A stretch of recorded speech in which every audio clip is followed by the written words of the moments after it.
आज हम पढ़ते हैं पराश्रव्य तरंगों के उपयोग क्या क्या हैं। पराश्रव्य तरंगों के कुछ महत्वपूर्ण उपयोग निम्नलिखित है। जैसे बोल सकते हैं समुद्र की गहराई नापने में पराश्रव्य तरंगों की सहायता से जो है समुद्र के विभिन्न स्थानों पर गहराई ज्ञात की जाती है। समुद्र की गहराई ज्ञात करने के लिए पराश्रव्य तरंगों को जो है समुद्र की तली की ओर प्रेषित किया जाता है। उसके बाद ये तरंगे तली से परावर्तित होकर जो प्रतिध्वनि के रूप में क्रिस्टल द्वारा संसूचित की जाती है। अब क्रिस्टल के धात्विक आवरण को प्रवर्धक की सहायता जो प्रवर्धक होते हैं उसकी सहायता से कैथोड किरण कंपनदर्शी से जोड़ा जाता है। इस तरह जो है तरंगों के प्रेषण एवं प्रतिध्वनि के संसूचन के साथ जो समय अंतराल को कैथोड किरण जो कंपनदर्शी होता है उसकी सहायता से ज्ञात कर लिया जाता है। यदि यह समय अंतराल टी एवं समुद्र के पानी के पराश्रव्य तरंगों का वेग v हो तो समुद्र की गहराई h = vt/2 होगा।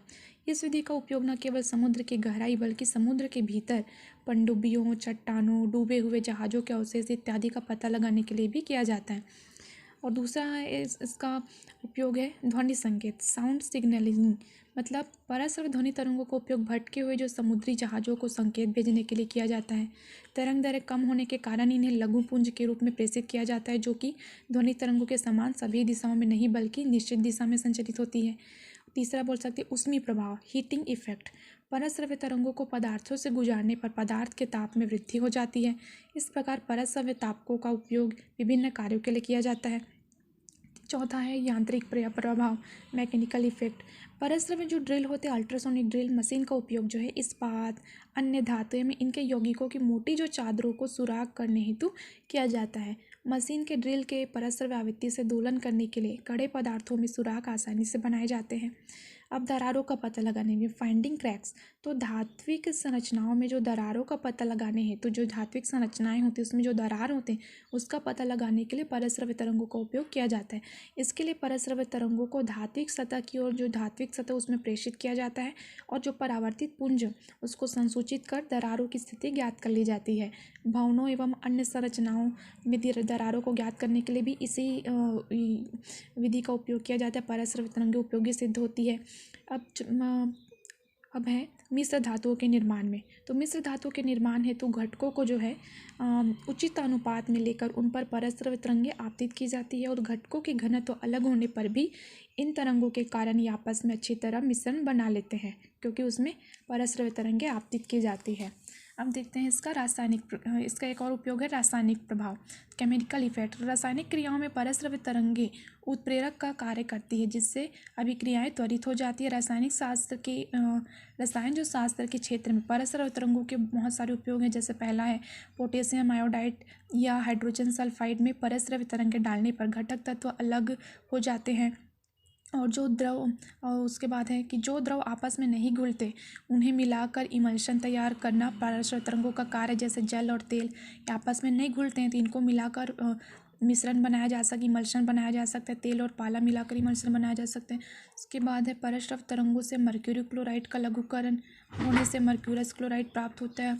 उसके बाद डी पराश्रव्य तरंगों से पानी को हाइड्रोजन एवं हाइड्रोक्सिल आयनों में अपघटित किया जा सकता है। पराश्रव्य तरंगों से क्रिस्टलीकरण की प्रक्रिया त्वरित की जा सकती है। और उसके बाद है पराश्रव्य तरंगों से जो नाइट्रोजन आयोडाइड में विस्फोट उत्पन्न किया जा सकता है। रबर और प्लास्टिक के अणुओं का आकार जो है काफ़ी बड़ा होता है तो बहुलीकरण की प्रक्रिया भी पराश्रव्य ध्वनि से आसान हो जाती है। उसके बाद एक और उपयोग है सोल्डर करने में इन सोल्डरिंग।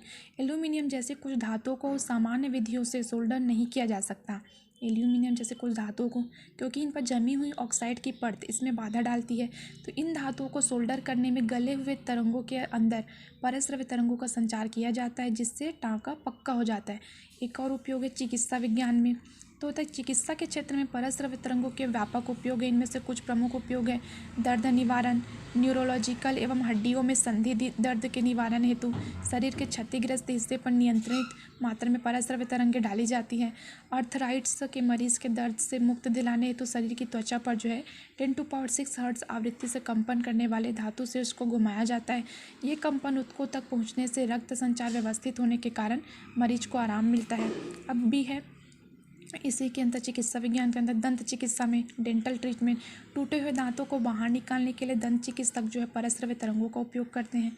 रक्त विहीन शल्य क्रिया, इस क्रिया में परस्रव्य तरंगों को एक सूक्ष्म यंत्र पर फोकस कर ऊतकों को नष्ट कर दिया जाता है और इस प्रक्रिया में रक्त भी नहीं निकलता। तो ये तो बहुत अच्छी बात है। मस्तिष्क की शल्य क्रिया में भी इस तकनीक का उपयोग किया जाता है। अब रोगों का पता लगाएं, इन डायग्नोसिस, रोगों का पता लगाने, मानव शरीर के अंदर विभिन्न भागों में जैसे पेट हो गया, मस्तिष्क आदि में विकारों एवं रोगों का पता लगाने हेतु परस्रव्य तरंगों का उपयोग किया जाता है और इन तरंगों का तरंग दैर्घ्य काफ़ी कम होने से शरीर के अंदर ट्यूमर, हृदय वॉल्व की अवस्था इत्यादि का ज्ञान इनकी सहायता से आसानी से हो जाता है। परस्रव्य तरंगें जो हैं एक्स किरणों की अपेक्षा ज़्यादा सुग्राही एवं कम नुकसान पहुँचाने वाली होती हैं, जो एक्स किरण होती है उसकी अपेक्षा। अब होता है सबसे लास्ट निर्जंतुकरण, निर्जंतुकीकरण मतलब स्टेरिलाइजेशन। मतलब परस्रव्य तरंगे से जो एक कोशीय जो तंत्रिका होती है, छोटे छोटे जो जीव, एकदम सूक्ष्म जीव, बैक्टीरिया आदि का नाश हो जाता है। अतः इनका उपयोग दूध, पानी आदि के निर्जंतुकीकरण करने में किया जाता है। जो साधारण वाटर हम लेते हैं, खरीदते हैं, उसमें जो वो एकदम शुद्ध होता है ऐसा माना जाता है। कई जो वाटर है उसको शुद्ध माना जाता है बिकॉज उसमें निर्जंतुकीकरण किया जाता है। Thank you.